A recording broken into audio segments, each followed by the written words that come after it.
بابے نے لمبا سا سانس لیا اور بولا، کاکا تم چاہتے کیا ہو؟ میں نے عرض کیا کہ واقعی آپ کو سونا بنانا آتا ہے؟ بابے نے خالی خالی آنکھوں سے مجھے دیکھا اور کہا، ہاں میں نے جوانی میں یہ ہنر سیکھا تھا۔ میں نے عرض کیا کہ کیا آپ مجھے یہ نسخہ سکھا سکتے ہیں؟ بابے نے میری طرف گھور کے دیکھا اور کہا کہ تم یہ سیکھ کے کیا کرو گے؟ میں نے عرض کیا میں دولت مند ہو جاؤں گا۔ بابے نے زوردار قہقہہ لگایا اور کافی دیر تک ہنستا رہا۔ جب وہ ہنستے ہنستے تھک گیا تو بولا، تم دولت مند ہو کر کیا کرو گے؟ میں نے جواب دیا، میں دنیا بھر کی نعمتیں حاصل کروں گا۔ بابے نے کہا کہ چلو یہ نعمتیں تمہیں حاصل بھی ہو گئیں تو پھر کیا کرو گے؟ میں نے جواب دیا، میں خوش ہوں گا اور مجھے سکون ملے گا۔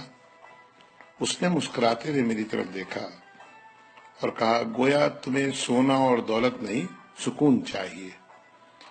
میں خاموشی سے اس کی طرف دیکھتا رہا اور کافی دیر تک خاموش گھورتا رہا۔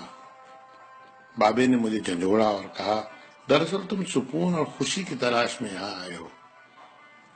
میں اس وقت چونکہ ایک نوجوان تھا اور باقی نوجوانوں کی طرح یہی سمجھتا تھا کہ دولت ہی سکون اور خوشی حاصل کرنے کا ذریعہ ہے، لیکن بابے کی باتوں نے مجھے کچھ الجھا سا دیا تھا۔ اسی الجھن میں میں نے ہاں کر دی۔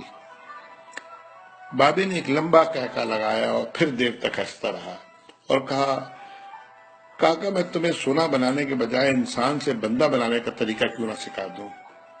میں تمہیں دولت مند ہونے کے بجائے پرسکون اور خوش رہنے کا گر کیوں نہ سکھا دوں؟ میں خاموشی سے اس کی باتیں سنتا رہا، حالانکہ مجھے ابھی کچھ سمجھ میں نہیں آ رہا تھا۔ اتنے میں بابا بولا، انسان کی خواہشیں جب اس کے وجود اور عمر سے لمبی رہتی ہیں وہ اس وقت تک انسان رہتا ہے۔ تم اپنی خواہشوں کو اپنی عمر اور وجود سے چھوٹا کر لو، تم سکون بھی پا جاؤ گے اور خوشی بھی۔ اور جب تم خوشی اور سکون پا جاؤ گے تو تم انسان سے بندہ بن جاؤ گے۔ مجھے بابے کی باتیں بالکل سمجھ میں نہیں آ رہی تھی اور بابے نے میری یہ پریشانی بھانپ لی تھی۔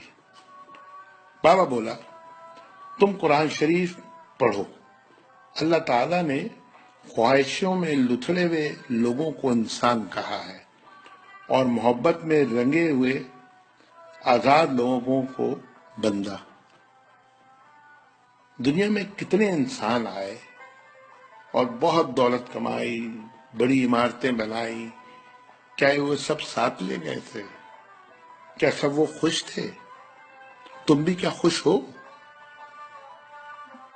پھر بابا خود ہی بولا، نہیں، جب تک تم تانبے سے سونا بنانے کے چکر میں اور خپ میں مبتلا رہو گے اس وقت تک خوشی سے دور بھاگتے رہو گے اور بھٹکتے رہو گے۔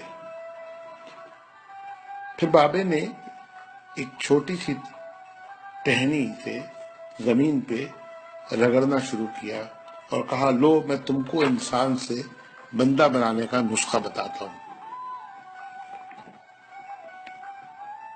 اپنی خواہشوں کو اپنے قدموں سے آگے نکلنے نہ دو۔ جو مل گیا اس پہ شکر کرو، جو چھن گیا اس پر افسوس مت کرو، جو مانگے اسے دے دو، جو بھول جائے اسے بھول جاؤ۔ دنیا میں بے سامان آئے تھے اور بے سامان ہی واپس جاؤ گے۔ سامان جمع کرنے کی فکر نہ کرو۔ جسے خدا ڈھیل دے رہا ہے اس کا کبھی احتساب مت کرو۔ بلا ضرورت سچ بھی فساد ہوتا ہے۔ جو پوچھے تو سچ بولو، جو نہ پوچھے تو خاموش رہو۔ دینے میں خوشی ہے اور وصول کرنے میں غم۔ دولت کو روکو گے تو خود بھی رک جاؤ گے۔ چوروں میں رہو گے تو چور ہو جاؤ گے۔ اللہ راضی رہے گا تو جگ راضی رہے گا، وہ ناراض ہوگا تو نعمتوں سے خوشیاں اڑ جائیں گی۔ جب تم عزیزوں، رشتہ داروں، اولادوں سے چڑھنے لگو تو سمجھ لو اللہ تم سے ناراض ہے۔ جن سے تمہیں نقصان پہنچا ہو اور مزید نقصان پہنچنے کا اندیشہ ہو ان سے کنارہ کشی کر لو، ان سے بدلہ لینے کی فکر نہ کرو، کیونکہ سب سے اچھا بدلہ اللہ کا ہے۔ جب تم اپنے دشمنوں کے لیے اپنے دل میں رحم محسوس کرو تو سمجھ لو تمہارا خالق تم سے راضی ہے۔ ہجرت کرنے والے کبھی گھاٹے میں نہیں رہتے۔ بابے نے پھر میرے کندھے پہ ہاتھ رکھا اور کہا جاؤ، بس ایک چیز کا دھیان رکھنا، کبھی کسی کو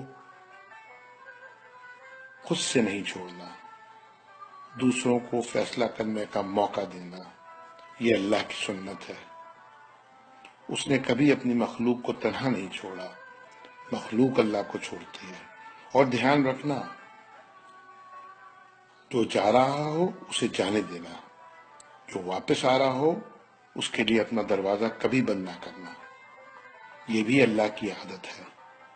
وہ واپس آنے والوں کے لیے اپنا دروازہ ہمیشہ کھلا رکھتا ہے۔